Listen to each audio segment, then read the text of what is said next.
Hey, it's Kaylee. You know me as the Parts Girl, and I work here at PartsEdge. Thanks for following this awesome journey as we highlight thought leaders and trailblazers, share best practices in fixed ops, and cover success stories of how dealers sell more parts and service. This is the PartsEdge podcast with Kaylee Filio.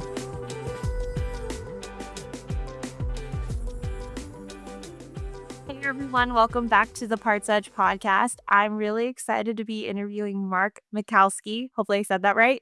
You Here. did? You did? Yay, I did it. Okay. He is an NADA Academy instructor. So I thought it would be really great to have him on because we're always crossing paths and talking about parts departments. And so yeah, welcome. Welcome, Mark, to the Oh, show. welcome. Yeah, Kaylee. We actually, basically our audiences are exactly the same. What we do is we educate those parts managers that are out there. I do it at a, kind of a higher level than, what you guys do at PartsEdge, getting into the sources and setups and all of those things that we inherit. That's one of the things that we talk about in our academy classes, in our parts classes, our seminar classes, is, what are the other resources that are out there? I love that. And I'm super curious. I was thinking about because of course I prepare, but kind of not. Um I was preparing this morning and I was thinking, like, I wonder how many dealerships you touch in a year. Like, I don't want to talk about the whole like lifetime of you being an instructor, but like in a year or any given month, how many dealerships are you interacting with? At the academy, we teach about 22 to 26 classes a year. And we usually vary between 25 to 35 students, that we have. In the NADA itself, part of our mission is we are the dealer's voice, at a national level. And so we've got about 16,500 new car dealers, and we've also got about 800 to 1,000 heavy duty truck dealers that we actually teach as well through the. We actually have about 3 or 4 times a year. We actually have the American truck dealers come through a different, very similar but very different academy. There's a lot of new, especially in the parts department. There's a lot of similarities, but their focus is a little bit different. Their KPIs are a little bit different. So I would say probably we're touching about 500 to 1,000 dealers a year that has sent their academy students through not only the academy but also through the various seminars that we teach as well, Yeah. and Okay. professional series and other things. And you do all areas of the dealership, not just parts. So I teach specifically the parts department. Okay, that's what I So got. Okay. yeah, This is so great. the NEDA Academy is a 6-week, 11-month program, and typically students are sponsored. They come in, they'll do first class will be financial management, and then there's a 6-week lag between them and the next class, which is parts, which is what I teach.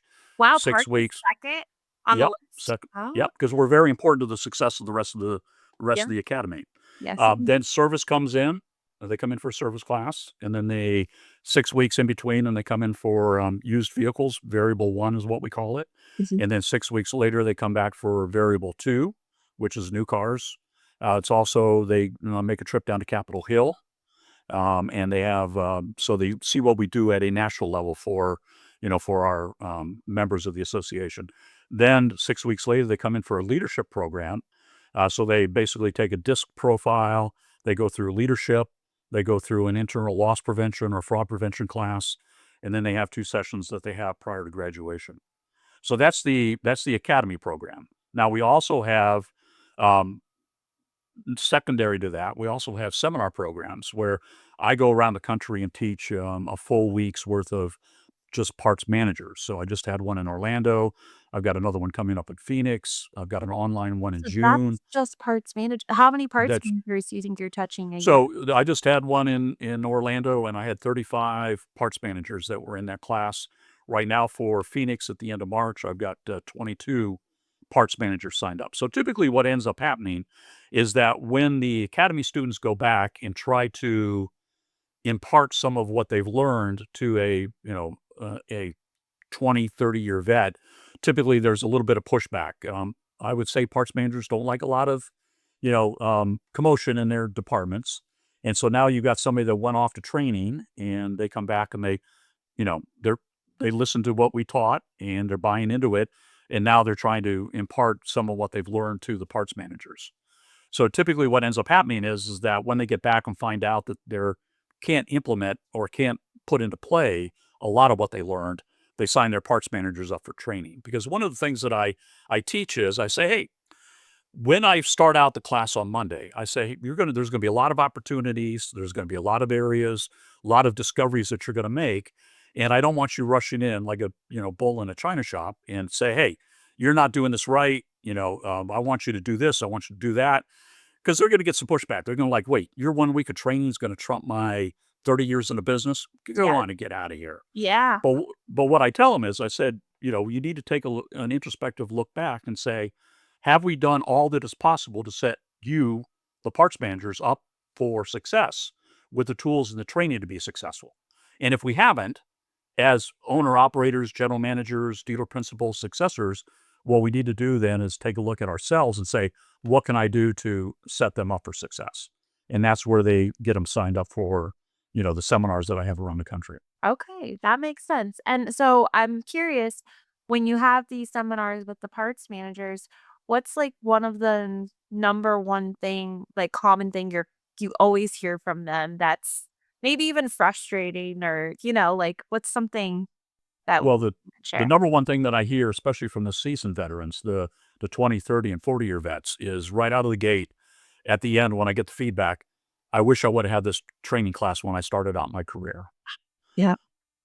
And so as you and I both know, and this was true for me when I took over as a parts manager, we step into a role where we inherit somebody else's settings, Mhm. somebody else's matrices, somebody else's phase in, phase outs. And in a lot of cases, we don't get trained. So you got, in a lot of cases, we do a question for our academy students, and I do this as well for, seminar students. First off, you've got somebody back there managing anywhere from 500,000 to over $2 million with no training at all. That basically there was a shootout at the OK Corral. Somebody quit, got fired, or God forbid, passed away. They look to you, Kaylee, and they say, Kaylee, do you know how to do an order? Shake your head, yeah. You're the new parts manager. And that's all the training that we get. Because a lot of times as parts managers, we don't like to train our replacement. We don't want to let anybody know that we don't know the answers. And we don't get a lot of upper management, eh, intrusion, we'll say. Because in a lot of cases, we speak a different language. Nobody could read our reports. And we're kind of isolated from, we're locked into a department that, you know, doesn't have any windows to the outside world. And we're kind of isolated and we make consistent gross profit month in and month out. And so in a lot of cases, we're kind of left alone. I call it the island of misfit toys. That's a good one. It's so true though. But yeah, no, I would imagine I hear that a lot too. Like, I wish I woulda had something like this before, like, when I first started. The other issues that are not issues, but the other comments that come up is that they want transparency when it comes to at least some of their financial numbers because the way the class is structured, typically, first day we talk about customer experience. What do our websites look like? We make mystery phone calls to our parts departments. We take a look at their boutiques, as revenues, and additional revenue streams. We talk about accessories. Then on Tuesday, what we take a look at is we start to dive into what a well-run parts department looks like financially. So in order for them to be successful for that component, they need financial information, sales, gross, inventory values. And in a lot of cases, when students come in, we get a lot of redacted CIA type documents. We get a little snippet of, what's on the front page of the financial statement. We may get a column off of the second or third page, which is the income statement. And then we get like a block off their sales and gross page. Because we talk about the KPIs. We talk about, what each of their, gross profit should be in, auto mechanical and wholesale and counter retail and, internal, those type of things. So we look at Tuesday and half day Wednesday, we take a look at what a well-run parts department looks like from the financial aspect. And then on Wednesday afternoon, we start to pivot and we take a look at what a well-run parts department looks like from the physical aspect. How do we get the right part on the shelf at the right time every time? Why does that dealer across town always have that part when we call and we don't? And how do we get that right part on the shelf? And so we do that. That goes into, Wednesday, or, half day Wednesday into Thursday. And then we typically finish off with a case study on a fictitious parts department. And they use the tools that we've given them during the week to analyze that parts department. That's really awesome. It's, such a good structure. I think it's a full circle of everything that they need to see. Um, what would you say so you said about 35 parts managers, and how many seminars do you do a year? So I usually do 5 to 6. So, like I said, I just finished up Orlando, got one coming up in Phoenix. I got an online one in June. I'll probably do one in Detroit and in Seattle, second half of the year. We haven't firmed up the dates yet. What's your favorite part about teaching these classes? Seeing the classes come together, in a lot of cases, especially with the parts managers at the seminars. I get a lot of introverted parts managers that kind of begrudgingly are there, and by the time the class ends on Friday, they are best friends. They have a network that they can fall back on, and then not only also fall back on us. NADA is a member-driven association. We work at the behest of our members. There's 16,500, as I mentioned, and the biggest joy for me is seeing them succeed. Not only the parts managers, but also the academy students as they go on in their careers. For me, I'm teaching the future leaders of the industry, and a key component of that also is the importance of the part in seeing the light bulbs go off as they start understanding, what's going on, in that parts department and how critical it is for the success of the rest of the dealership. By having the right part on the shelf at the right time, having true, first time fill rates that are above 90%, not something that's fake off of the DMS because it's fluffed up by oil and filters and, cabin filters and brake pads and all those type of things. Yeah. Yeah, that's interesting you talk about that because, I've been having more conversations with some of our parts managers about fill rate, and because it's always like, "What should it be? What should it be?" And I mean, I've been with PartsEdge for so long, so I just have Chuck in my I can hear his Mhm. voice in my head and all his stories. But Well, and your numbers probably match up to ours. First time fill should be 90%. yeah. Same day should be 95, with the other 5% being sourced, overnight or from another, outside source not readily available. But what we tell them is we want it to be a true first time fill rate. Don't run a report off of, CDK, RFR or RPFR or whatever it is. That number is going to be fluffed up by, all sorts of things. Yeah, that's the biggest thing is, like, when you take it off the DMS, it has warranty, it has, everything SOPs. as of Yeah. yeah, so it's not really a realistic number to look at that fill rate. So, I've been digging in deeper and, I don't know about all of the DMSs, but I know CDK, you can look at the fill rate by source, and so that's what we've been really looking after because, it's trying to look at what we're doing is achieving results. And it's so many variables to track the ROI of what we're doing. So it's like my lifelong goal to figure it out. Yeah. It's interesting with the fill rate by source because you can really see, okay, this source, I'm 100% in my fill rate. And that's the fast it means that that's stuff I need. That's the ROs. They're not waiting on me, the parts manager, because I don't have the part. So, One of the post-class homework assignments that we have them do yeah. is go back and do what we call an observable first time fill rate. So we Oh, want them to exclude one line oil changes.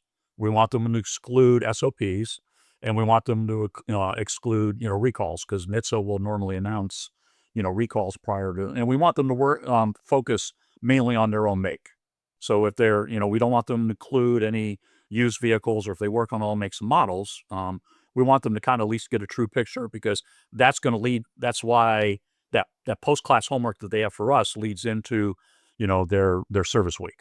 okay. So that's interesting because the one thing I was looking at or trying to map was the amount of ROs that are declines because the parts weren't there. Mhm. Like basically, so that's what you're going back and having them remove so they can see basically, Well, right? we talk about that too as well because, as demand is made up of 3 things: sale of a part off the shelf, an emergency purchase that's added to the system, and we define an emergency purchase as a like make part from a like make dealer. Mhm. And then the last one is lost sales. And if they and we do a calculation in class where we look at what their inside versus outside sales are. What are their contributors to their sales components? And we consider everything other than counter retail and counter wholesale to be what we consider to be inside sales. Mhm. Well, if they're like 98.2 or 95.5, which means that most of their business, most of their sales are coming from the inside, and they're not getting any feedback from all of those declined, deferred, or unsold ROs. As a parts manager, I want to make good stocking decision based on good data. And if I can't put that data in there of what I could have sold if I had it on the shelf, if I had it in stock, there's no way that I'm going to start improving that mix. And what happens is we start out our day on Monday. We talk about what are the benefits of a high first time fill rate, not only to the parts department but to the entire dealership. And we have them work on that in a little group, activity, 8 to 10 minutes, and then we put all that stuff up on flip charts, and then at the end of the class, I give them to them in a Word document as well. But we talk about you know faster line to front or faster time to front line for used cars, and one of the things we talk about is, do you know what the holding or boarding cost is of that unit, of a used unit, on a daily basis? Because as a parts manager, if I'm calling another store and saying, "Hey, Kaylee, do you have an XYZ 123?" And you go, don't have it. And I'd say, okay, well, no worries. It's just a used car. No hurry. But if I knew exactly that it was costing me $80 or $100 a day, it was costing the used car department $80 to $100 a day by not having that vehicle ready to go, front line ready in 72 hours. I can ask you, Kaylee, what's it going to take for me to expedite that part in, FedEx it in? And you might tell me it's going to be $30. Now I can go to my used car manager and say, here's your options. We can get it in overnight, $30. Of course, obviously we're going to mark it up a little bit. Let's say 40. Or I can order, it's going to take 3 days. Now it's the used car manager's decision. Now I'm not the problem as a parts manager. I'm part of the solution, not part of the problem. Yeah. That's a great way to put it. And you're just, motivating them to find a solution, and I think that's probably the biggest fear is, like, making the wrong decision, so and it's not completely up to them, especially in that scenario. So Well, nobody's ever really empowered us to do a lot of things. For instance, selling parts at losses, getting rid of obsolescence. A lot of times, when a used car manager gets a car in today, they know exactly what the time frame is, what their exit strategy is. I get a part in today. I mean, obviously, vendor managed inventory is affected. If I'm Chrysler, if I got ARO, if I got Ford Rim, in the GM world, I got to hang on to it for 15 months. But nobody's ever come to a parts manager and said, "Hey, Kaylee, your first loss is your best loss." In a lot of cases, when we take a look at obsolescence, I may be carrying 30, 40, $50,000 worth of obsolescence, but that's not truly what it's worth. That's what I'm showing on the books. But if I'm going to a third party broker to get rid of it, I may only be getting 50 cents on the dollar, 40 cents on the dollar, 30 cents on the dollar, whatever it is. mhm. Yeah, I need to be empowered to manage my inventory. to make those decisions, yeah. I think that's the biggest thing is anyone in their role, like, and they should be empowered to make these decisions to to make it better. I'm curious because I didn't even ask you. I just kind of we jumped right in. How did you end up here? Like, what was the whole thing? Like, I'm just curious because you obviously enjoy it. You have passion for it. You can I hear it, do. you see it. So yeah, tell us a little bit about how you got here. So, my dad was a career military officer, and I had hit all 50 states and 25 countries by the time I was, 18. When my dad retired from the Army, he went back and bought a car dealership in Davenport, Iowa. Wow. We were a VW dealer. We also picked up Subaru, Saab, and Alfa Romeo. So I worked at every position. Started off shoveling shop drains, changed oil, service writer, parts counter person, driver, uh, service advisor, service manager, parts manager, sold cars, F&I, all the way up to controller. My dad had a six-way bypass and bladder cancer in 1989. It took a family vote. Had a couple sisters. My mom was involved as well. Married a dealer's daughter, had gone to Northwood University.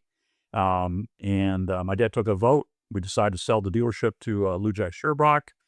Went to work for VW of America because I'd worked in every department, knew VW's DMS, got hired almost immediately, and then traveled for 5 months or 5 years, take that back, 5 years, traveling around to the 826 dealers that were in the VW network, installing all applications. So I could install parts, service, accounting, payroll, you name it. And then one day in 1994, Gary Butler, who was the CEO and president of ADP, walked in and said, "You now work for, you guys all now work for us." So kind of hit the ground running there. National install team, same thing. So that was from 1994 all the way up to 2015. So uh, been in thousands of stores, major groups, Bergstrom, Herc Chambers, you name it. Predominantly was an accounting and payroll installer in that regard. And then in 2015, decided I needed to kind of stick close to home and applied at the NEDA. My dad had been a 20 group member, and actually applied to be a 20 group moderator. And as soon as they saw the resume, I got a call within a day, and then had a phone interview, and was hired within 2 weeks, and been with the academy now for 11 months or 11 years. 11 years. Wow, that's amazing.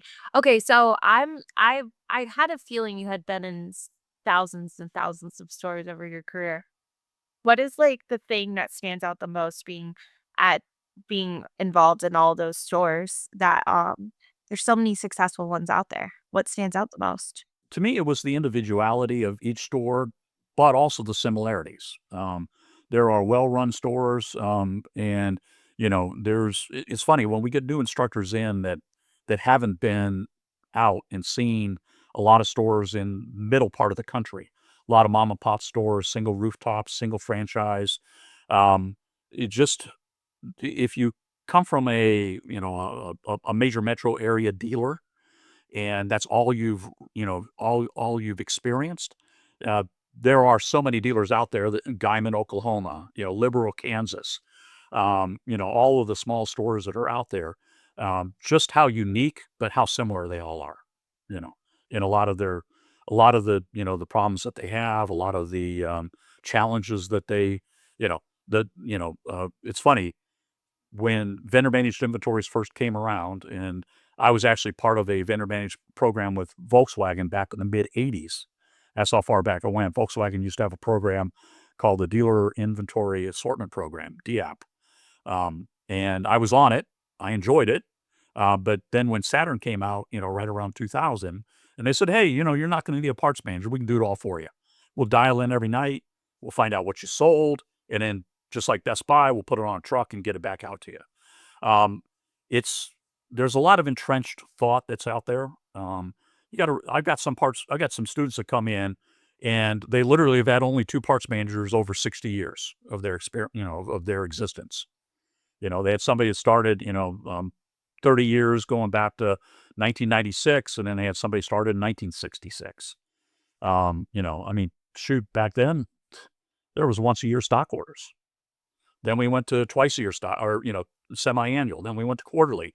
When I was a parts manager for VW, we were monthly. I had a monthly stock order, took 5 weeks between when I sent my pad in before the truck ever showed up. Now, I had weekly replenishments and I had, VOR, emergency, off-road orders, you know, but things have changed, but in a lot of ways they haven't. Um, That is so, true. yeah. Yeah, because I feel like we're having the same conversation about the manufacturer programs and the need of like, oh, it takes care of it for me. I think that's my biggest objection sometimes. And then Mhm. I think I've just come to the realization that parts manager really isn't the right fit for PartsEdge, because of that belief. I think, of course, I would love to try to nurture and change that belief, but yeah, it's like one of those things as a salesperson, like I can't. Yeah, it's like Well, you you know that. But what's funny is that, a lot of the old timers that grew up without vendor managed inventories, Mhm. um, and Lexus and Toyota are this way, and then to a lesser extent, Honda and And maybe Subaru. Subaru's got PartsEye. yeah, PartsEye was written by somebody that was in the parts business. Some of the yeah, other I think vendor that's a managed better one. inventories weren't. Yeah. But it's funny. I tell the students, especially the seminar students, the vendor managed inventory only looks at about 85% of the factory master. So we still need to take a look at every single day, run a phase in, phase out, run a suggested order. If it's on both the suggested order off the DMS and it's on our vendor managed overnight, then we're good. We don't have to do anything. Yeah. But there is an early warning system out there, which is what's not captured by the VMI, the vendor managed inventory systems, but what we're hearing from a lot of factory OE reps is that a lot of parts managers have totally abdicated control of their inventory over to the vendor managed systems. Mhm. And they're taking almost 100% of what the factory represents Mhm. or, suggests. Yeah. Obviously they're trying to stay compliant to the Yeah. plus side of the compliancy, to get those carrots that the manufacturer has out there. But we still need to phase in, our phase in settings, phase in, phase out, and still need to be looked at. But that's one of those things that we inherit. Like I said, we step into that role. When I took over from my parts manager, I had no idea about their pricing, about matrix, about phase in, phase out, and it was one of those things that I had to grow into and learn. But there aren't a lot of opportunities or avenues for parts managers to get training. You and I are, what we offer, on both cases in a lot of ways, and, ADMI as well. And, some consultants, that's the only avenue. But, a lot of times we're flying blind. And a lot of times, a lot of upper management thinks, this thing runs on autopilot. We can plug anybody in. And we go in and we do a lot of in dealership consulting. And, I've gone in sometimes and I sat down with a, parts manager, do a little bit of training. And, it's like, hey, Jerry, can I ask you what you were doing before? Oh, you know what? I was running our service BDC and I did a great job. I said, well, what kind of experience do you have running the parts department? Oh, none. You know, they just threw me in because I did a great job doing that. Just order the parts. And yeah, there you go. Yeah, I know it's interesting, and I think that the more conversations we have and the more communities we build to help parts managers, like that's one of my biggest initiatives for PartsEdge is to get more training out there, um, for parts managers because of the what you said. I go on to so many conversations with parts managers, especially now where there's like a lot of people are retiring or there's just newer ones coming in, and they're like, I see something that I can do, but I just can't do it because I don't know for sure how to set it all up, or I inherited and then the person before me was like, "This is the way we've always done it because this is how the DMS was set up when we converted or whatnot," and it's just, it's crazy to me because I Well, yeah, I would get asked all the time, when I'd go in and do an install, they go, I'd say, okay, Kaylee, how do we want to set your matrix up? I don't know. Just set it up the way it was in the old system. What do you want your phase in settings to be? I don't know. Just set it up the way it was in the old system. Um, we are the results of a lot of lack of training. It's funny as an installer, and I get calls all the time. Somebody, because we talk about matrices, we can't tell them how to price their goods and services because we're a national trade association. But we touch on matrix and what opportunities that allows. But I get emails all the time. Hey, Mark, can you take a look at my matrix? What do you think of it? I said, looks like a matrix. He said, will it work? I don't know your market. What worked for me in yeah, that Davenport, Iowa may not work for you in, Fairfax County, Virginia or Phoenix, Arizona. I don't know your market, and a lot of times we'll same thing with sources. Uh, I'd go into an install and I'd say, Kaylee, why do we have 150 sources, that we're converting? Oh, well, you know what? We've probably had about 10 parts managers, and every parts manager comes in just and keeps sets up adding. eight to 15. Yep, And then what ends up happening is that, all of that stuff is just, garbage because somebody else moved all those parts from those 15 to their 15. And then when they left, somebody else set up their new 15. And I'm going, Okay, well, there's some cleanup that needs to be done, and of course, you deal with it on a more micro level, with what PartsEdge does, and you see the results of, because like I said, we talk it up, we talk about sources, we talk about matrices, we talk about all of those things, and when they ask me, "Hey, Mark, what's the next level? What can I do to set my parts manager up?" Or in the seminars, "What can I do to take it to the next level?" And I say, right there, PartsEdge. Like, when I hear about sources, it's such a I'm going I can't even find my words right now. This year, we're going to talk about sources so much more because it's another thing I get pushback on, which I think that Chuck always shares, like, 8 to 10, maybe 15 is realistic for a parts manager to have because there's no automation, you have to work really hard to keep up with those sources. But the next level is, like, literally going to the next level and breaking it out, but you have automation to do it. So, I think, there's just it's so fascinating to me about how you can really break down that inventory and the sources and organizing because it's just I see organization and it's exciting to see, like, how Just think of it as job security. yeah, there you go. Yes, job security. It is. But, okay, so as we wrap up, what did I wanna ask you for, like, a final question? Because I had so many thoughts while we were talking through all of that. Um, what are you what are you most looking forward to with this kinda like this next generation or just dealerships in general as we're evolving as an industry? Well, I often tell the students that we were the first department to get computerized in the '60s for inventory management, yet we're the last department to come into the 21st century. What I see is I think that the future wave of parts managers are gonna be data analysts. And with AI, large, learning modules, those type of things, I really think that, vendor managed inventories are gonna go by the wayside. And I think that, that LLM and a lot of that stuff, I'm surprised it hasn't gotten here yet. But, for me, I would love to see all manufacturers to get together with RFID for tracking of inventories, that I have an RFID reader above my door in my parts department. When the cages roll in every night, I know exactly what's been delivered. All I got to do is walk in and hit a button because everything's got an RFID chip on it. And I don't have to worry about, scan guns and all that type of stuff. I'm excited about it. I think, and I've often heard that the next 5 years, are going to be, generational leaps in, but I've been hearing that for the last 45, 48 years that I've been in the industry too. Yeah, I hear it every year. I mean, I haven't been in it that long, but, I had a thought actually last night. I was thinking about it, and this might take the podcast over, but I don't care. I wanna bring it up. And because when I look at all the vendors and all the solutions out there, and everyone kinda does something that are we're all solving problems, but there's maybe 5 companies, like, I'm gonna talk about AI for right now, like, with the voice AI.